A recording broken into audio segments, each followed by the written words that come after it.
প্রতিষ্ঠা লগ্ন থেকে বাংলাদেশ কোস্টগার্ড উপকূল এবং নদী তীরবর্তী অঞ্চলের সার্বিক নিরাপত্তা নিশ্চিতকরণে নিরলসভাবে দায়িত্ব পালন করছে।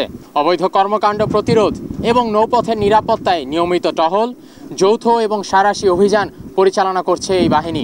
আসন্ন পবিত্র ঈদুল আজহা 2025 উপলক্ষে বাংলাদেশ কোস্টগার্ড দক্ষিণ জোন, ভোলার ইলিশা, খেয়াঘাট, ভেদুরিয়া, নাজিরপুর, চৌমুহনী, লক্ষ্মীপুরের মৌজু চৌধুরীর হাট, আলেকজান্ডার, বরিশালের ডিসি হাট, বরিশাল, উলানিয়া, পুরাতন হিজলা, পটুয়াখালীর আলিপুর, পটুয়াখালী, কালাপাড়া, বাউশিয়া, নোয়াখালীর তমরুদ্দিন, রামনেওয়াজ এবং বরগুনা জেলার কাঠছিড়া সহ পাথরঘাটার গুরুত্বপূর্ণ লঞ্চ, খেয়া, ফেরিঘাটসমূহে জননিরাপত্তা প্রদানের লক্ষ্যে বিশেষ টহল, জনসচেতনামূলক মাইকিং, লিফলেট বিতরণ, সন্দেহজনক ব্যক্তি ও নৌযানসমূহে তল্লাশি এবং যাত্রীদের ব্যাগ স্ক্যান সহ অন্যান্য নিরাপত্তামূলক কার্যক্রম পরিচালনা করে আসছে। দুষ্কৃতকারীরা যেন কোনো ধরনের নাশকতামূলক কর্মকাণ্ড সংগঠিত করতে না পারে তার জন্য সদা তৎপর রয়েছে কোস্টগার্ডের প্রতিটি সদস্য, যার মাধ্যমে যাত্রীদের নৌযাত্রা নিরাপদ থাকবে বলে আশা করা যায়।